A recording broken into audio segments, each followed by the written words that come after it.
Agradecemos à professora Gilza pela sua palestra. Dando sequência, convido o professor titular do Departamento de Construção Civil do Setor de Tecnologia da Universidade Federal do Paraná, professor Dr. Mauro Lacerda Santos Filho, para proferir sua palestra com o tema Patologia e Defeitos de Pontes e Viadutos. Professor Mauro, fique à vontade.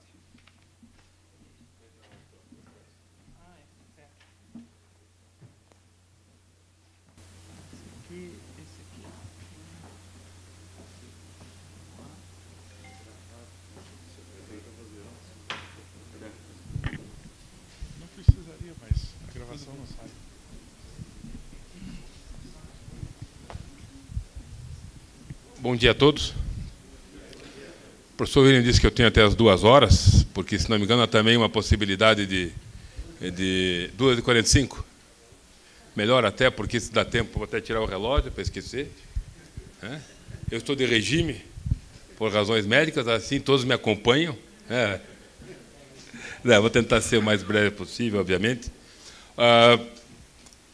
O tema que me coube foi falar de um item muito importante na infraestrutura viária de qualquer sistema, que são as pontes, e eu procurei dar um enfoque um pouco mais voltado para a visão do usuário da ponte, uma vez que trabalhar com essa parte de engenharia de construção, engenharia estrutural, engenharia rodoviária ou engenharia de pontes, como nós podemos chamar, muitas vezes exige um conhecimento um pouco mais profundo, que poderia vir a perder um pouco da importância que esse tema traz em termos do sistema viário que está se colocando. Essa é uma situação muito interessante para se observar, devido a certas facetas, todos nós que moramos em uma casa sabemos a relação intrínseca que existe entre a gente morador com a casa. Essa casa, nossa casa, seja ela um apartamento, uma casa, o que for, ela exige de nós uma série de providências e dialoga conosco ao longo de toda a vida útil da casa para a gente poder utilizar a casa adequadamente. Inclusive, se por diversas circunstâncias, quando a gente adquire uma casa, geralmente se você vai construir, você pergunta ou você contrata um arquiteto ou alguém com certo conhecimento que possa fazer a casa, fazer com que as coisas sejam de acordo com a tua necessidade, aquilo que você quer. Ou então, você busca uma coisa já construída e decora, ou pelo menos que seja também aproximadamente adequada àquilo que você quer. Esta é a relação que você tem com a infraestrutura da tua vida. Mas você não tem essa mesma relação com a infraestrutura do resto da tua vida. Eu não me recordo de jamais alguém ter me perguntado se eu queria ou não ter asfalto na frente da minha casa, ou se a curva a 100 metros da minha casa tinha que ser para a direita ou para a esquerda. Alguém que, pelo jeito, entende muito de sistema de transporte, achou que era bom colocar aquela curva ali. E, de repente, ali está aquela curva. Ou seja, o sistema viário, ou essa parte da infraestrutura que nós temos na nossa vida como cidadãos, ela é uma parte interessante porque, apesar de nós utilizarmos todo dia, nós não temos uma inter-relação com ela. Ninguém nos pergunta se está sendo útil, se está sendo operacional, se vale a pena ficar lá ou não, se pode melhorar ou não. Quando muito existem conselhos de usuários, ou seja, situações que não são muito transparentes, pelo menos para o cidadão que geralmente usa aquele sistema. Algumas vezes, até por falta de conhecimento, algumas vezes por falta de cidadania, outras vezes é por própria inépcia do próprio cidadão brasileiro. O indivíduo não quer se incomodar com isso, já paga impostos e joga tudo isso nas costas do governo. Com isso, nós temos exatamente o sistema de transporte e de infraestrutura que aparentemente nós merecemos. Porque a nossa casa, eu garanto que é muito melhor do que esse sistema, porque na minha casa, por exemplo, eu procuro cuidar, eu me relaciono com a minha casa. Mas eu não me sinto em condição de reclamar do trânsito de Curitiba, porque primeiro que ninguém me perguntou nada se devia ser desse jeito ou não, se deve ter metrô ou não. E segundo, eu também não me interessei em chegar em algum lugar, bater na porta e perguntar, escuta, não faça bobagem. Tá? Porque não adianta fazer o metrô do jeito que querem fazer. Então, na realidade, nós temos uma alta culpabilidade toda nessa temática. Então, eu procurei aqui chamar a atenção para algumas definições técnicas que nos permitam criar uma inter-relação maior entre a infraestrutura que o pessoal do sistema de transporte, dos trabalhadores de transporte utilizam no dia a dia, e que eles possam, na verdade, e devam, na verdade, participar um pouco mais das decisões técnicas que realmente fundamentam esse sistema. Tá? Um dos grandes exemplos que eu chamo a atenção é a área que eu atuo, a área de pontes. Geralmente, você vai em qualquer lugar, em qualquer escritório que projeta rodovias, não existe engenheiro de pontes ou um engenheiro que entenda de sistema construído, né, em termos de situação. Eu não tenho isso aí. Né, em termos da situação que pode acontecer. Ou seja, quem projeta a rodovia é o sujeito que entende de rodovia, não é o sujeito que entende de pontes. O que significa? As pontes, em 80% dos casos, estão em lugares errados. Tá? Ou são pontes curtas, ou são pontes em situações de curva, ou são pontes em situações de grade, pontes que poderiam ser muito, muito melhor estudadas se fossem colocadas de maneira adequada. Mas ninguém pergunta isso. Geralmente, quando chega lá no meu escritório, já chega o projeto pronto, a rodovia já toda bonitinha, e só me diz, tem um rio aqui que tem que passar. E tem que passar ali. Porque é ali que está. Quer dizer, além do fato que é lógico, é muito melhor. Uma ponte dura 50, 100 anos. Tá? A rodovia deve durar quanto? 5, 10 anos? E dá conserva. Uma ponte não precisa de tanta conservação. Então, se eu fosse, por exemplo, empreiteiro de rodovia, não ia gostar de pontes. Por quê? Porque não ia poder ganhar dinheiro ao longo do tempo. Certo? Porque não ia precisar tanta mobilização para a conservação da ponte como eu preciso da rodovia. Certo? Então, a gente faz certas coisas e aí continua repetindo erros. Por exemplo, no Brasil, uma das coisas mais estúpidas que tem em termos de engenharia estrutural, do meu ponto de vista, é duplicação de estrada. Nada é mais estúpido do que isso. Duplicar uma estrada. Como duplicar uma estrada? Eu projeto uma estrada nos anos 60, onde eu tinha um veículo, tipo, uma velocidade, uma carga.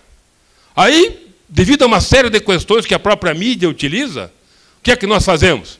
Nós duplicamos aquela estrada. É como se nós voltássemos no tempo. Voltamos aos anos 60. Vamos fazer a estrada do mesmo jeitinho, coube na caixa de estrada. Então vamos fazer aquela estrada duplicada. Melhora? Claro que melhora. Mas melhora à custa do passado, não à custa do futuro.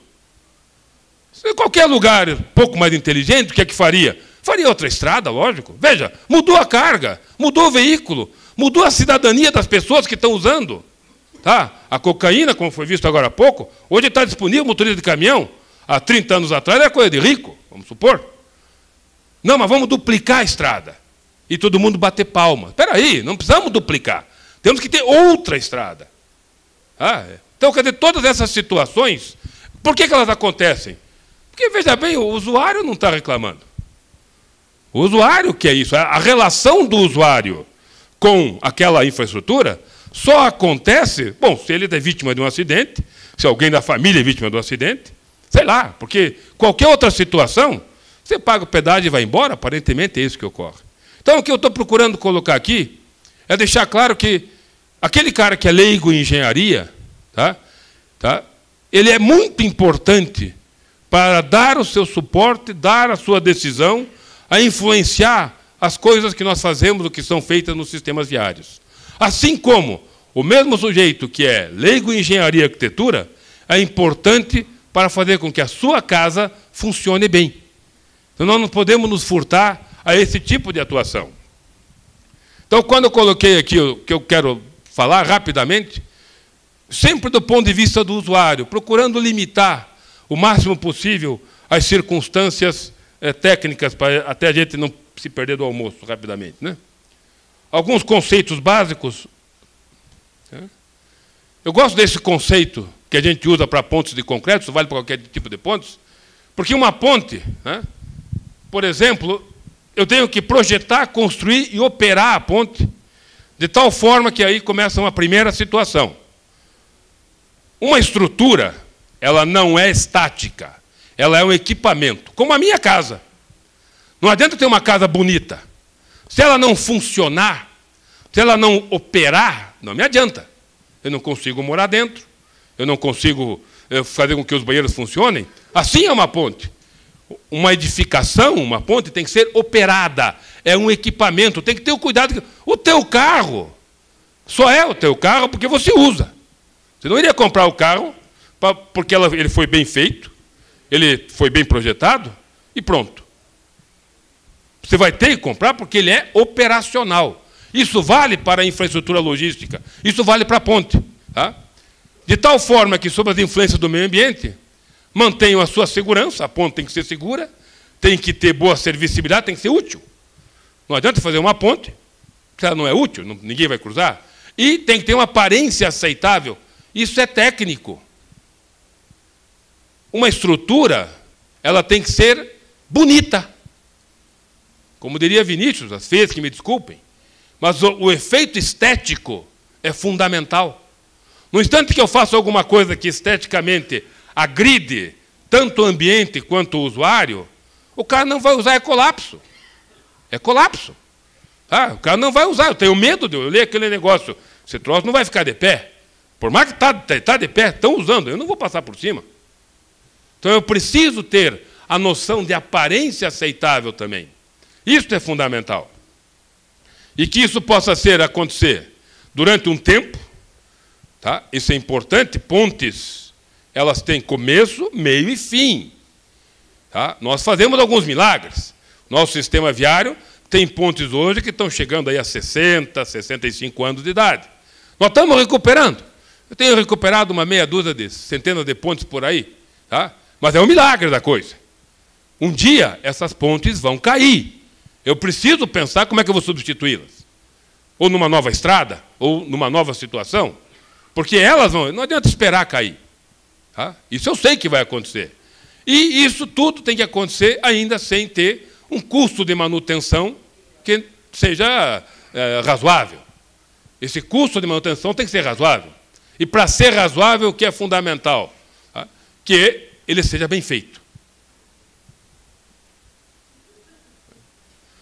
Enfim, segurança é uma qualidade, não é uma definição. Vocês podem achar diversos índices de performance, mas segurança mesmo é uma coisa que se sente. É uma qualidade. E é uma coisa que se controla, você não garante. Eu quero 1 metro cúbico de segurança. Eu quero 10 metros lineares, não existe isso. Existe o sentimento de segurança. Para isso eu quero saber o quê? Se os riscos que eu tenho algum tipo de evento que, porventura, não venha a acontecer, que esses riscos sejam controlados. Por exemplo, nos Estados Unidos, nós temos algo em torno de 700, 800 mil pontos lá. Nos Estados Unidos, nós temos hoje, em termos de 30% das pontes em regime de deteriorado, totalmente deteriorados. Desses 30%, metade aproximadamente vai estar em colapso. Eles pretendem gastar, nos próximos 5 anos, algo em torno de 7 a 8 bilhões de dólares para tentar recuperar e substituir essas pontes em colapso. Quando eu falo em ponte tudo que é tamanho, né? Tem pinguela, tem ponte grande, pequena, larga, estreita e daí por diante. Vamos tomar esse índice e colocar aqui, para o Paraná, por exemplo. No Paraná nós temos 60 e poucas pontes, mas o último levantamento é em torno disso, 600 pontes. Mas o último levantamento feito em 2000, né? Que eu me lembro, então já está há algum tempo. Feitas isso no nosso período, sem contar com as rodovias concessionadas. Imagine que das 700 pontes, 10% estejam em colapso. Então, 70 pontes estão em colapso. Ninguém avisou as pontes ainda, mas estão em colapso. O que significa dizer, tem muita gente andando por cima de ponte que já caiu, mas a ponte não sabe ainda. Por enquanto ela está lá. Tá? Não sopre muito. Passem por cima dela, sem ar no pulmão, porque qualquer peso como ar no pulmão pode causar algum problema. E 70 pontos em situação de colapso no Paraná não é um número fora da razão. E é o que está sendo usado, principalmente nas rodovias periféricas ao sistema viário principal. O que a gente quer saber, em termos de segurança, essa qualidade, na verdade, é responder essa pergunta. É isso que me dá a segurança no sistema viário que eu estou utilizando. Se a pessoa, ou qualquer pessoa, um sistema, por exemplo, o sistema de transporte em si, ficará em perigo em caso de uma falha, colapso ou evento de risco. Respondendo essa pergunta, eu posso mensurar razoavelmente a qualidade da segurança que eu tenho naquele sistema viário. Basicamente, o trabalho de engenharia deveria se restringir a gerenciar riscos, então. Não é o que fazemos. O que nós fazemos? Gerenciamos catástrofes. Aquela rodovia matou 50 mil pessoas nos últimos 20 anos. Aí vamos duplicar. Ou seja, eu não estou gerenciando o fato... Porque se matou 50 mil pessoas, é porque aquele problema tem 50 anos, 30 anos, 40 anos. Então, no momento que chegou a um certo nível de morte, certo? Ou seja, a catástrofe assumiu o valor catástrofe, eu vou lá e vou fazer intervenção. Não vão me perguntar tecnicamente, ou mesmo como usuário, escuta, eu estou usando um negócio que está matando gente. Será que não é o caso de perguntar para alguém, mas por que está matando gente? Ah, tenho que diminuir a velocidade, então tem que dar um jeito de diminuir essa velocidade. Tá, tem que colocar radar, alguma coisa, tem que dar um jeito, enfim, gerenciar o risco. Não, eu prefiro colocar tudo isso depois que acontece. Cuidado, nunca me chamaram para consertar, não digo para fazer um reforço e tal, mas os grandes problemas que eu vou aparecer aqui sempre me chamaram depois que o negócio aconteceu. Tá? Então você olhava para a situação, tinha que ter caído.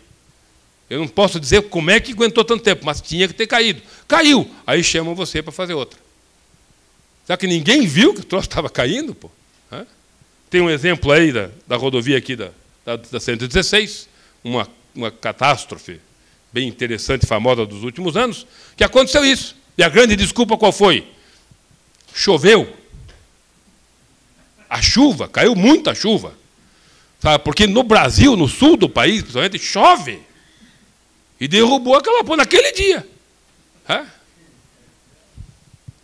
Gozado isso, né? As ameaças principais da insegurança.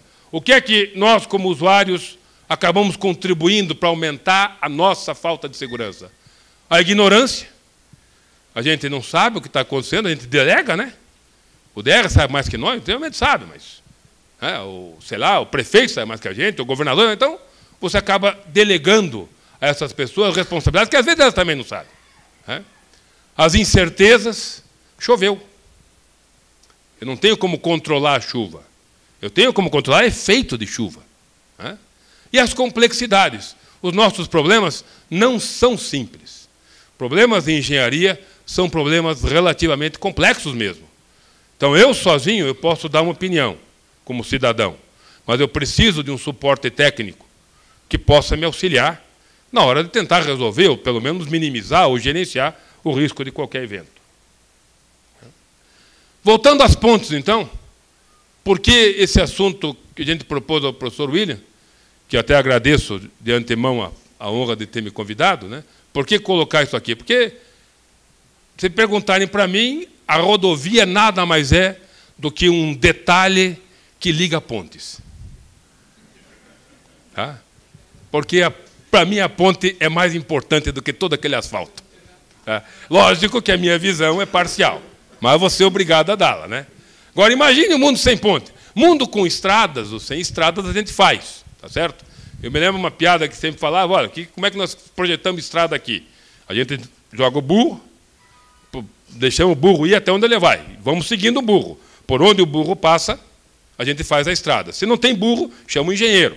E aí o engenheiro vai fazer a estrada. Manda o burro fazer a ponte. O burro não vai atravessar o rio. A ponte vai me fazer atravessar o rio. Então é por isso que, desculpem, eu não consigo imaginar um mundo sem ponte. Tá? Hoje, pontes, inclusive, adultos, são muito mais importantes. Tá? Nós vamos gastar um monte de dinheiro em Curitiba para fazer uma ponte, para tirar foto. Tá? E veja, eu não estou dizendo isso de maneira crítica. Porque é importante ter um ícone. Tá? Nós temos um museu aqui, que não tem nem acervo, em Curitiba, também feito para tirar foto, e hoje é um símbolo de Curitiba. Qual é o preço que isso tem? Qual é o valor que isso tem? É válido? Claro que é válido. Se é um país rico, na Alemanha, nos Estados Unidos, pode ser que os caras discutissem aqui, que é um país rico, hoje podemos falar assim, nós podemos nos dar o luxo de fazer isso. Colocar na entrada da cidade uma coisa icônica, uma coisa bonita, que possa dar aos países. É um custo. Vale a pena gastar? Isso é outra discussão. Ninguém me perguntou, certo? Ninguém falou comigo, o IPUC não me conhece, vai ver. Então, eu poderia ter um tipo de argumento, mas como eu faço em todo o restante da infraestrutura do sistema viário de Curitiba, também não me perguntaram, eu também não me interessei em responder nada. Então, mas, na verdade, esse tipo de situação pode valorizar, né, a cidade. Então, eu tenho que considerar dessa maneira. Uma ponte também é um elemento-chave do sistema de transporte, é onde está o gargalo. Eu sempre posso, na caixa da estrada, aumentar de um lado, aumentar de outro, mas não dá para aumentar uma ponte assim. Certo? Eu sou obrigado, para largar a ponte, fazer um novo projeto, fazer uma nova ponte, enfim, uma série de coisas que a gente costuma fazer. É um custo alto. Tá? Fazer uma ponte, apesar dela não dar manutenção, ao longo da vida útil ela ser paga, mas é um custo inicial alto. Então, às vezes, o pessoal, aliás, às vezes não, aqui no Brasil, o pessoal realmente prefere não fazer a ponte e fazer mais asfalto. Tá? E depois, se a ponte falhar, é a rolha, né? Faltou a ponte, falhou o sistema todo. Tá? E essa ponte, ela afeta pessoas, como todo o sistema viário. Tá? Você não consegue fazer o tráfego de mercadorias, de ideias, de tecnologia, né, sem ter a ponte.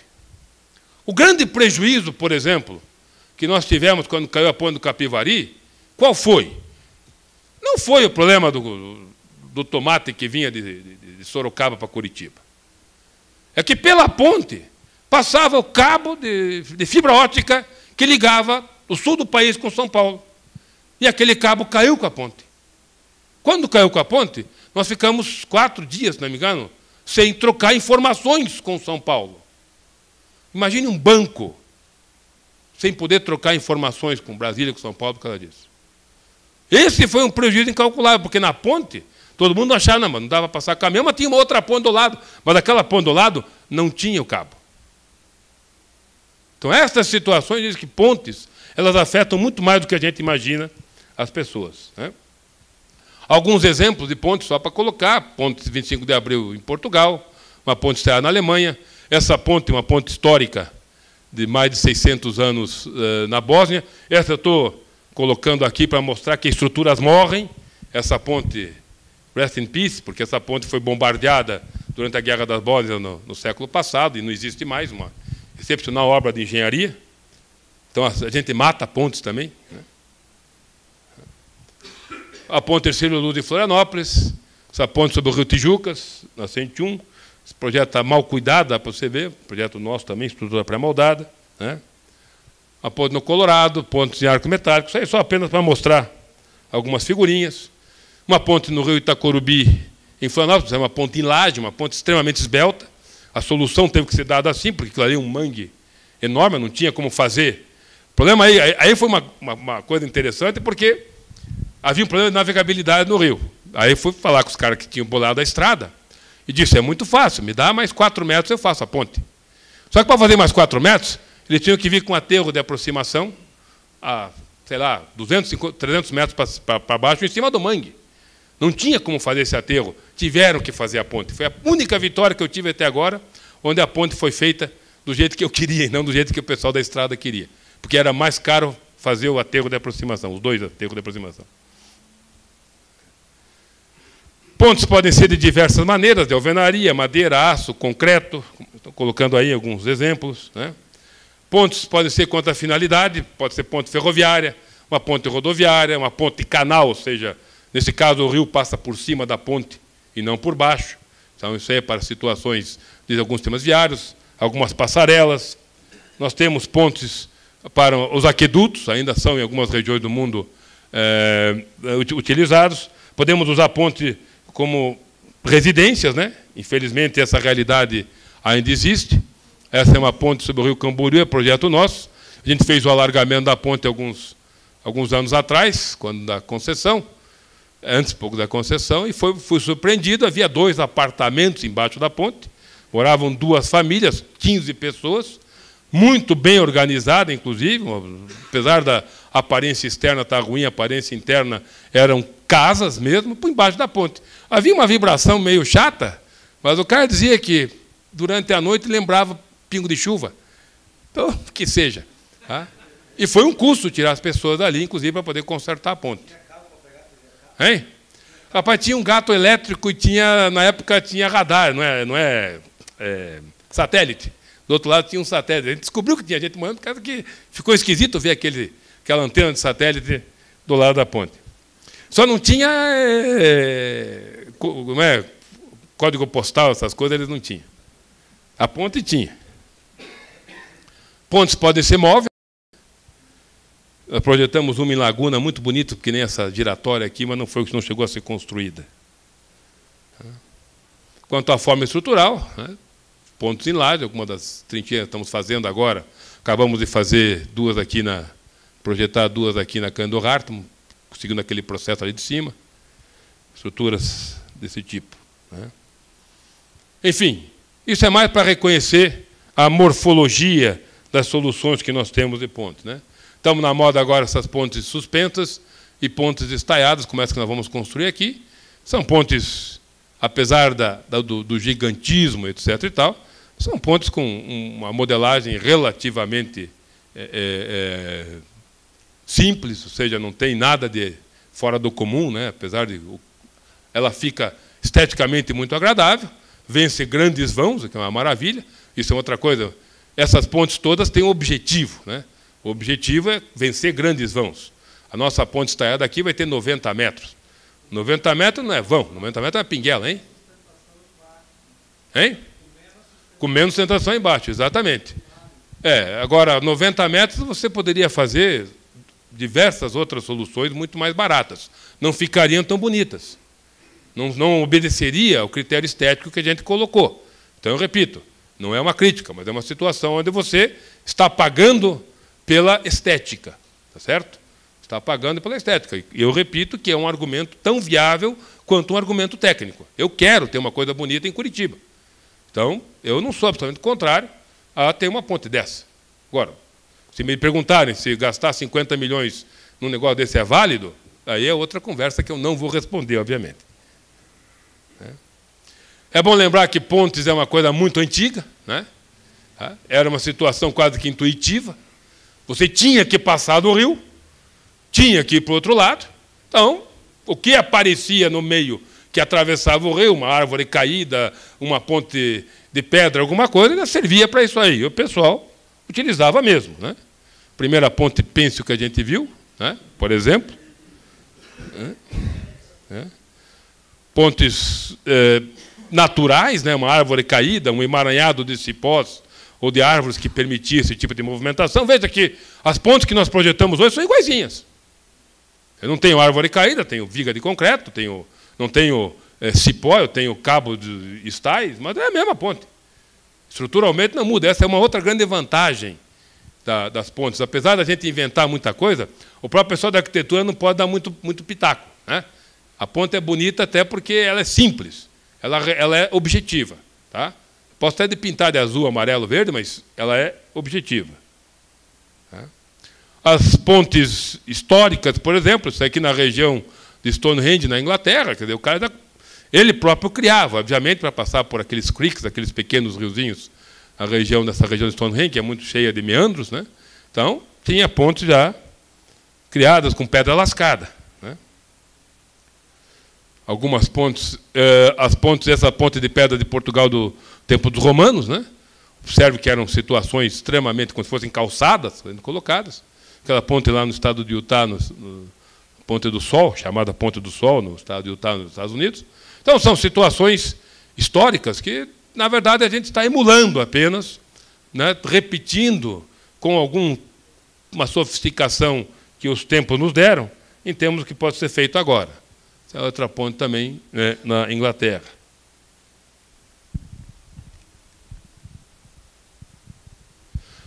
essas pontes umas ravinas no Peru. Essa é uma ponte recente, uma passarela recente, deve ter 5, 6 anos, quando peguei essa fotografia. Essa ponte, essa tecnologia, ela foi copiada das tecnologias dos antigos habitantes da região, dos Incas, e o povo até anterior. Ela foi replicada e ainda hoje é utilizada em muitas regiões da Amazônia peruana e dos Andes também, situações onde essas pontes ainda são muito fáceis de ser utilizadas. Elas têm uma durabilidade baixa porque os materiais naturais utilizados aí são materiais com uma deterioração muito rápida. Então, elas são pontes temporárias. São usadas durante 2 ou 3 temporadas, 2 ou 3 para passagem de mercadorias e tal, e depois tem que ser refeitas. Né? Lembrando que a história das pontes, na verdade, ela é igual à história da civilização, como eu comentei. Os projetos, a concepção, basicamente, permanece inalterada, e estudando essa história de pontes, eu posso aprender sobre engenharia, entender o que acontece hoje e pressupor o que acontece para o futuro, e ainda, por cima, conhecer as pessoas fascinantes que falam sobre pontes. Que projetam pontes, na verdade. Ora, mas pontes também trazem desastres, né? E diversos desastres. Um problema que nós temos em engenharia, seja de tráfego viário, seja de estruturas, é que o engenheiro é extremamente modesto e medroso. É humilde demais. Tá? Porque nós temos medo daquilo que nós fazemos. Então, quando se você pega um médico, por exemplo, se o médico, alguém tem um problema qualquer no hospital, morre, a primeira coisa que o médico faz é você vai para um legista, para alguém que abre lá e diz, olha, o cara morreu por causa disso, daquilo, etc. e tal. E, de repente, aprendem alguma coisa com isso. O advogado, quando tem alguma ideia luminar, acha um jeito de alguma coisa, quer dizer, ele já cria uma jurisprudência. Os acertos e os erros servem de base de conhecimento. Engenharia, não. Quando você faz uma lambança, a primeira coisa que você faz é culpar a chuva. A segunda é você jogar tudo para baixo, fazer... Vamos ter esse troço para aí, vamos poder fazer a outra ponta aqui do lado e tal. Ninguém faz uma coisa igual, duplicam a estrada, né? Fazem tudo igual, porque ninguém aprende com isso. Então, nós temos medo dos nossos erros. Esquecemos que erros são oportunidades de aprender. Tá? Isso vale em qualquer situação. Eu falo de pontos porque isso acontece na minha área, mas com certeza em sistemas viários acontece também. E existe na minha área essa situação do ciclo de desastre de 40, 50 anos. Esse ciclo é voltado pela vaidade. 50 anos é mais ou menos o parâmetro de tempo necessário para que a vaidade do engenheiro aumente. Você fica corajoso. Você faz uma, não cai, faz duas, não cai, vai fazendo, vai aumentando, e, de repente, o negócio fica bonito. Por exemplo, esse escapou. Esse aqui é um exemplo típico de 3 pontes, mais ou menos obedecendo aquele período de 40, 50 anos. Aquela pontezinha bem pequena no meio ali é a ponte do Estreito de Menai, na Inglaterra. Foi um recorde mundial na época. 60 anos atrás, depois, aproximadamente isso, foi feita a Brooklyn Bridge. Também uma ponte em Nova York, espetacular, fantástica. Tá? Também um recorde. Observe a diferença. E mais 60 anos, tá? Em torno de 1933, teve aquela ponte de George Washington. Tá? Coincidentemente, na época da Brooklyn Bridge, eu vou mostrar para vocês daqui a pouco uma ponte que era mais econômica do que essa. A ponte sobre o rio Quebec. Ponte de Quebec, na verdade, sobre o rio São Laurent, em Quebec. Na época da George Washington, quando foi feita, logo depois de George Washington, nós tivemos uma ponte fantástica, que durou também pouco tempo, a ponte do Tacoma. Ou seja, junto com essa enorme capacidade do ser humano de ficar vaidoso e fazer coisas maiores, acaba aparecendo o erro. E acaba aparecendo... Nós estamos, em 1933, nós estamos chegando, já até ultrapassamos um pouco, a época de termos alguns desastres aparecendo. Tá? Esses desastres devem começar a aparecer a partir dessa década agora, se a conta não está certa. Né? Essa aqui é a ponte sobre o rio, sobre o São Laurent, ponte do Quebec. Tá? Essa é a ponte que foi feita.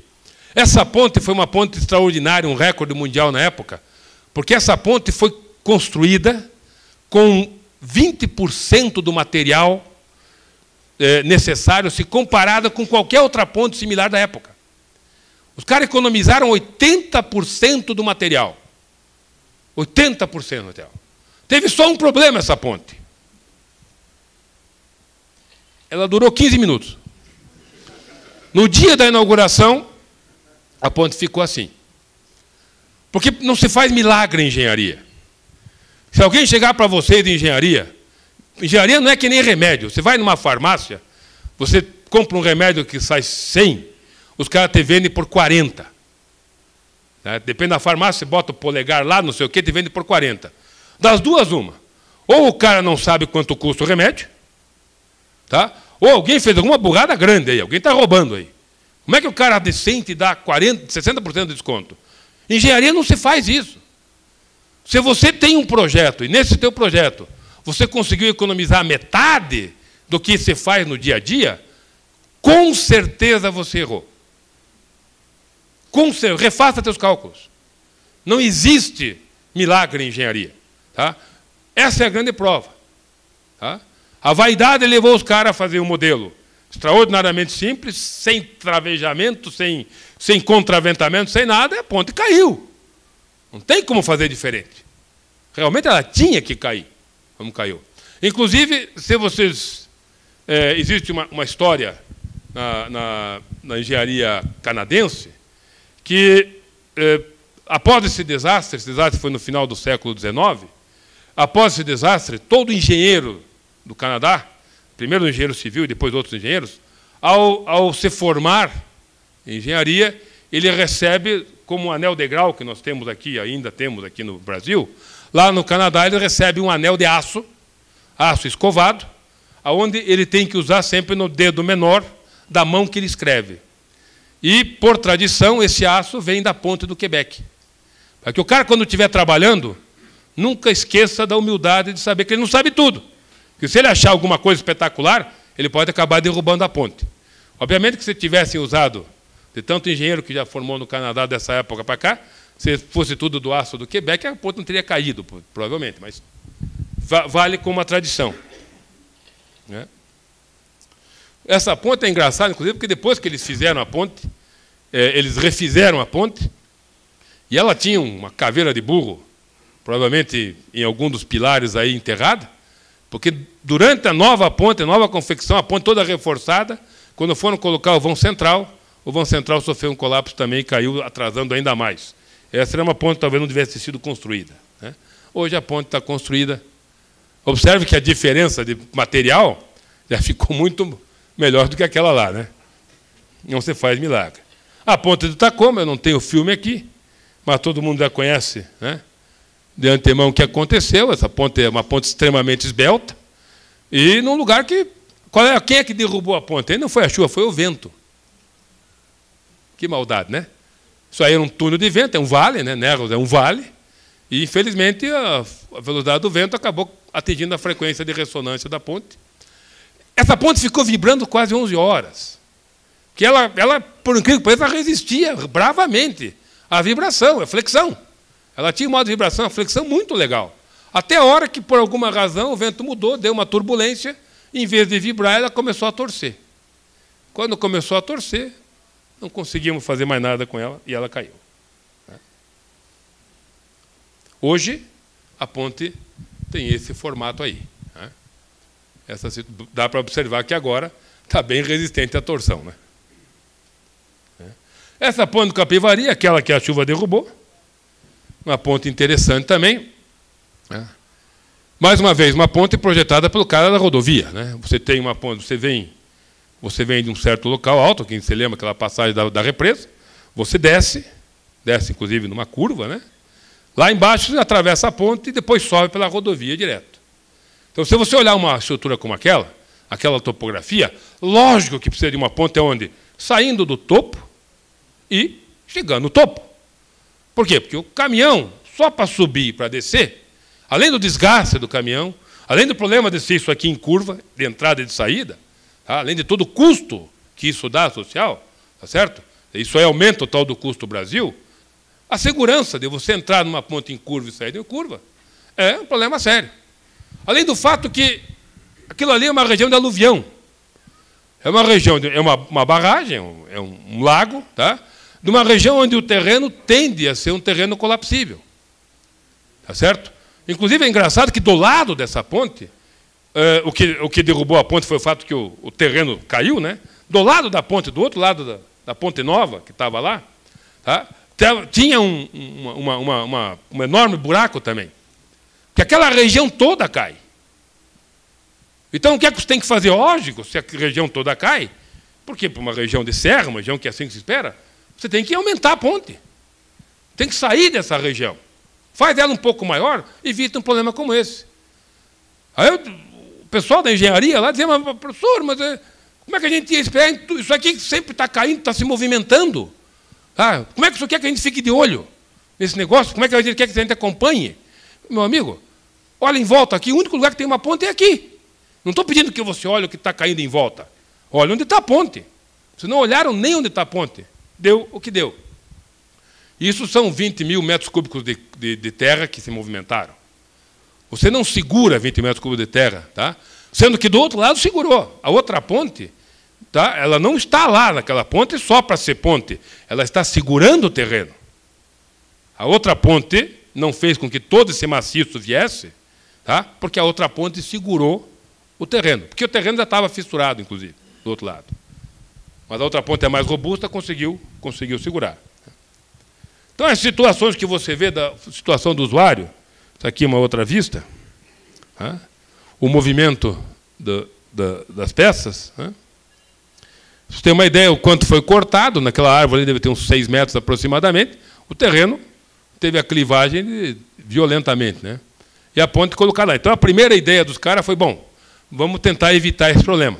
Vamos segurar a ponte, passaram alguns cabos de proteção, tentando segurar a ponte para que ela não fosse para dentro do rio, para dentro do lago, que seria muito mais complicado também. Tá? Isso aqui a gente sempre manda estagiário fazer esse trabalho. O estagiário é um pouco mais barato que a gente. Ela estava medindo a capacidade de estrelamento do solo. Esse é o professor Renato Lima, que é o chefe da equipe que a gente fez parte. Não sei se dá para observar ali. Para entrar na ponte, você tinha um degrau. Esse degrau, a cada ano, ele era compensado com massa. Geralmente, quando a gente coloca essa massa asfáltica, a gente coloca em torno de 3 centímetros, 4 centímetros de massa asfáltica no final, né, nos aterros de aproximação. Ali tinha algo em torno de 40, 42 centímetros. Quer dizer, a ponte não caiu naquele dia. A ponte veio caindo. Eu estou mexendo, cara. Vocês não estão vendo? Eu estou mexendo. E ninguém viu. O pessoal da polícia rodoviária, que tem uma relação melhor do que... A polícia rodoviária, de certa forma, mostrou que ia cair também, mas ninguém ouviu os gritos, né? Aqui não sei se dá para ver os 40 centímetros, aquilo ali é um caderno universitário. Tudo aquilo ali é massa. Tá? Como o carro não sabe subir degrau, eles tinham que fazer esse massamento. Tá? Verdade seja dita, por que a importância do usuário? Porque nós temos, sei lá, 7, 8 mil pontes no Brasil, espalhadas pelo país. E o corpo de engenharia do DENIT é muito reduzido. Ele não tem condição física e humana de verificar tudo isso. É importante que o usuário tenha um pouco de sensibilidade para poder avisar isso aí, criar um certo boletim de ocorrência, olha, esse negócio está dando problema. A relação do usuário com a via tem que trazer essas informações para permitir um ranqueamento do que é que eu tenho que consertar ou não. Isso aí não foi avisado. Tá certo? Ou seja, o usuário não avisou também. Ficou satisfeito com aquela arrumação, deixou por isso mesmo. E aí a ponte sendo colocada, né? Essa ponte existente. Essa aqui já foi alguns dias depois, acho que estamos 3 ou 4 dias depois, quando a gente foi fazer uma visita. A coisa engraçada é que, não sei se se lembram, a ponte tinha caído, não tinha aquele vão ali, né? Porque eles colocaram aqueles cabos, não dá para ver uns fios azuis ali, aqueles são cordoalhas de 15 milímetros, foram colocadas umas 60 cordoalhas para segurar a ponte. Mas aqui o problema é que a ponte até dava para segurar, mas a ponte estava em cima de 20 mil metros cúbicos de terra. Aí 60 cabos de proteção não segura 20 mil metros cúbicos de terra. Então, os cabos tinham todos estourados, né? A primeira providência que foi feita, inclusive, pelo Poder Público, foi interessante, porque a primeira coisa que fizeram foi colocar arame farpado em volta. É a resposta do engenheiro. Putz, fizeram uma lambança, não fizeram a manutenção direito, vamos esconder. A segunda foi nos proibir de entrar. Né? Eu ia com os alunos lá, não deixar a gente entrar, porque a gente ia dizer, olha, foi feito um erro de manutenção aqui. Tá? Não é para dizer, para culpar, é para alertar que isso pode estar ocorrendo em outro lugar. Não deixar a gente entrar. A gente virou persona não grata. E o negócio mexendo. A ponte se mexendo, né? Então, isso aí tudo é estrago que foi feito. Aí conseguimos convencer o pessoal. Observe que o terreno estava mexendo. A flechinha está apontando o corte no terreno. O terreno avisando, olha, companheiro, eu não parei aqui. Continuo fazendo. E os caras trabalhando lá. Os caras lá embaixo, com caminhão, com gente trabalhando, e o terreno dizendo, eu vou cair o resto. Então, foi duro avisar o pessoal, companheiro, tira o pessoal daí. Você daqui a pouco não vai ter mais caminhão, não vai ter mais trator. Tá? Espere estabilizar. Vamos estabilizar. Estava começando a se fazer a estabilidade ali, porque você vai ter acidentes mais sérios ali. Está aí o terreno mexendo. Aqui as fissuras que eu comentei no chão, essas fissuras indicam a clivagem ainda sendo continuada. Tá? Então, essas condições. Finalmente, na discussão, isso aqui é a ponte, quando ela caiu, ela arranhou aquele pedaço que ficou para fora, ainda bem que pôde ser reaproveitado, e a ponte ela ficou maior agora. Então, agora, perceberam que aquele terreno é colapsível, fizeram a ponte um pouco maior. Então, tem um vão a mais 20 ou 25 metros. Isso melhora um pouco, não melhora do outro lado. O outro lado continua curta. Então, provavelmente, na próxima chuva grande, é capaz que o outro lado também venha para o vinagre. Ponte em curva, como eu comentei. Essa é uma ponte engraçada, ponte do Rio das Cinzas. Esse aqui no Paraná. Essa é uma ponte engraçada porque, primeiro, é aquilo que a gente comentou sobre duplicação de estradas. Isso acontece muito aqui no Paraná. Eu tive um trabalho muito bonito feito com o pessoal do DR, que, aliás, é um pessoal extremamente competente, e a equipe que a gente trabalhou nos últimos anos lá, pelo menos nos últimos anos, era uma equipe muito boa também, anteriormente, lógico, né? O pessoal do DR dando uma força muito grande, também com problema de pessoal, né? O corpo técnico dos governos tem sofrido muito com isso, do governo federal, estadual e também municipal, mas fazendo o que for possível. É engraçado você observar certas coisas que mudam. A topografia muda. Se vocês compararem inspeções, o nosso DR faz inspeções a cada 10 anos. Aproximadamente a cada 10 anos. O ideal seria a cada 2, 3 anos. Eles fazem a cada 10 anos, o que já é uma grande vantagem a nível de Brasil. Mas as coisas mudam interessante. Tem ponte que fica curta. Tem ponte que o rio some. Tem ponte que fica... que o nível de enchente modifica. Essa é uma ponte interessante, porque foi uma ponte bem colocada também, onde, devido a uma situação de construção de uma segunda ponte muito parecida igual, alguém percebeu que havia uma situação interessante devido à intensidade da atividade agropecuária. Houve uma degradação ambiental ao redor daquela ponte, tá? O rio se modificou, o que era uma cheia de temporada virou uma enchente, tá? O nível da máxima enchente subiu 1,5 metro em 15 anos, isso medido, fora situações excepcionais, resultando, então, em situações como essa. O pessoal estava construindo a ensecadeira para a fundação da segunda ponte, tá? Sendo feita em secadeira, quando apareceu isso aí, veja, tudo praticamente colocado aí. Apareceu uma situação onde observou-se a necessidade de fazer um reforço. Foi feito esse reforço emergencial, colocado 2 pilares para segurar, porque a fundação toda daquele pilar tinha sido corroída pela vazão, né? Então, se olhar o pé daquele pilar, tinha que ter uma sapata, né? Sapata sobre a rocha, na vazão, aquela sapata indo embora. O pilar estava encostado na rocha, praticamente sem fundação nenhuma. E o diabo que a enchente veio. E a enchente veio em condições muito maiores do que aquilo que estava esperando. E pela situação de não haver mais proteção de matas ciliares, etc. e tal, essa enchente trouxe uma série de debris e enfim, situações pouco lixo e resíduos, né? E isso acabou, tá, sendo represado pela ponte. Então, a ponte deixa de ser ponte e vira uma barragem, não tem estrutura para isso. Como resultado, aqueles pilares de reforço foram todos para o vinagre. Teve que ser feito todo esse trabalho de volta. Então, aí, a construção da ponte, aí a gente resolveu ver a construção da ponte nova, né, que estava sendo feita.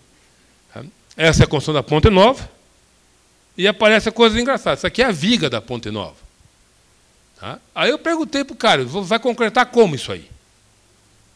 Isso aí não cabe concreto, ou seja, o que ele podia fazer é pintar concreto em volta. Quer dizer, a viga de concreto armado projetada não vai funcionar, não vai ter durabilidade nenhuma. Não precisava ter, nem faça, quase nem faça. Deixe assim, vamos fazer de conta que estrutura metálica. Quer dizer, um troço absurdo, na ponte nova.